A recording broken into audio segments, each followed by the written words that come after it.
پھر آخر کیسے پتہ چلے بھئی کہاں ہے وہ لیلۃ القدر؟ تو ایسا ہوا کہ شروع میں جبکہ رسول کریم سرور دو عالم صلی اللہ علیہ وسلم نے متعین طور سے نہیں بتایا تھا، تو بہت سے صحابہ کرام کو مختلف خواب آئے، اور خواب کے اندر کسی کو بتایا گیا کہ 21ویں رات ہے، کسی کو بتایا گیا 25ویں ہے، کسی کو 27ویں ہے۔ تو رسول کریم سرور دو عالم صلی اللہ علیہ وسلم نے فرمایا صحابہ کرام سے خطاب کر کے، تم سب کے خواب جمع ہو گئے آخری عشرے پر، یعنی جس نے بھی لیلۃ القدر کو خواب میں دیکھا ہے وہ آخری عشرے میں دیکھا ہے، 23، 25، 27، 29، 21، اور مجھے بھی اللہ تبارک و تعالی نے دکھایا، اور ایسی رات میں مجھے دکھایا کہ مجھے بتایا گیا کہ تمہاری لیلۃ القدر اس رات میں ہوگی کہ اے نبی کریم صلی اللہ علیہ وسلم آپ اس دن پانی اور کیچڑ میں سجدہ کریں گے۔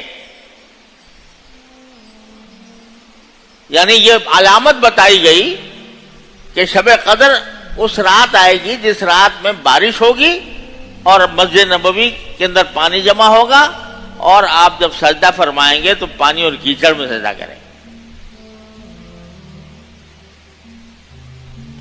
یعنی ظاہری حالت ایسی ہوگی کہ پانی ہوگا، کیچڑ پھیلا ہوا ہوگا، اور اسی کیچڑ کے اندر، اسی کیچڑ کی حالت میں لیلۃ القدر کے انوار برسیں گے۔ تو صحابہ کرام فرماتے ہیں کہ جب 20واں روزہ آیا، جیسے آج ہے، تو صبح سے ہم دیکھ رہے تھے کہ کچھ بھی نہ کسی بادل کا پتہ تھا، نہ کوئی بدلی تھی، نہ کوئی بادل کا ٹکڑا تھا۔ اچانک دن کے کسی حصے میں گھٹا چھا گئی، بادل آ گئے، بارش برسی، اور پھر مسجد نبوی چونکہ شہتیروں سے بنی ہوئی تھی، کھجور کے شہتیروں سے، تو وہ ٹپکی، یہاں تک کہ جو نبی کریم سرور دو عالم صلی اللہ علیہ وسلم کا مصلی تھا جس پر آپ سجدہ کرنے والے تھے، اس پر بھی پانی ٹپکا، اور میں نے دیکھا کہ رسول کریم سرور دو عالم صلی اللہ علیہ وسلم کے نے پانی اور کیچڑ میں سجدہ کیا۔ تو وہ رات کون سی تھی؟ 21ویں شب۔ لیکن ساتھ ہی آپ نے یہ بھی فرما دیا، سرکار دو عالم صلی اللہ علیہ وسلم یہ بھی ارشاد فرما دیا کہ اب تم تلاش کرو اس رات کو آخری عشرے میں، اور آخری عشرے کی طاق راتوں میں، یعنی 21، 23، 25، 27، 29، اس میں تلاش کرو۔ کیا مانا؟ کہ بھائی اتنی بڑی عظیم نعمت تمہیں دی جا رہی ہے کہ ایک رات کی عبادت 1000 مہینے کی عبادت سے زیادہ افضل ہوگی اور زیادہ ثواب اس کا ملے گا، تو اس نعمت کو حاصل کرنے کے لیے تھوڑی سی کوشش تو کرو، ایسے گھر بیٹھے مل جائے گی۔ اگر پہلے سے بتا دیں کہ بھائی فلاں رات ہوگی تو بس اسی رات کو جاگو گے، باقی ماشاءاللہ سوتے رہو گے پڑے ہوئے۔ تو ذرا تھوڑی سی محنت کرو، اس کو محنت کیا کرو کہ ہر طاق رات میں عبادت کرو، اس احتمال سے کہ شاید یہ شب قدر ہو۔ اور احادیث اور روایات کو مد نظر رکھتے ہوئے جو بات علماء نے راجح قرار دی ہے وہ یہ ہے کہ یہ رات بدلتی رہتی ہے۔ کسی سال 21ویں شب میں آ گئی، کسی میں 23 میں آ گئی، کسی میں 25 میں آ گئی، کسی میں 27 میں آ گئی، کسی میں 29 میں آ گئی، کسی سال۔ تو رسول کریم صلی اللہ علیہ وسلم کی جو حدیث میں نے آپ کو سنائی 21ویں شب کی، اس سال شب قدر 21ویں تھی، 21ویں تاریخ کو تھی، 21ویں شب میں تھی، لیکن بعد میں بدل بھی سکتی ہے۔ آپ نے ایک مرتبہ 27ویں شب کو بھی فرمایا کہ یہ شب قدر ہے۔ حضرت ابی بن کعب رضی اللہ تعالیٰ عنہ قسم کھا کر کہتے تھے کہ میں جانتا ہوں کہ شب قدر 27ویں شب ہے۔ تو کسی شب میں آپ نے اس کے بارے میں فرمایا، حاصل کیا نکلا کہ ہے تو ایک رات، مگر اس کی فضیلت حاصل کرنے کے لیے تم 5 راتوں میں جاگ کے کوشش کرو۔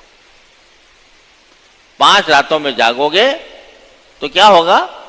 اسی میں کوئی نہ کوئی شب قدر ہوگی اور اس کی فضیلت حاصل ہوگی۔ چنانچہ یہی محمد کا معمول رہا ہے کہ وہ ان 5 راتوں میں اہتمام کرتی ہے، جتنا ہو سکے جاگنے کا، اللہ تعالیٰ کی عبادت کرنے کا، تاکہ شب قدر کی فضیلت حاصل ہو جائے۔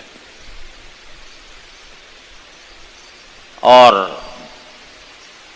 یہ بھی سمجھ لیں کہ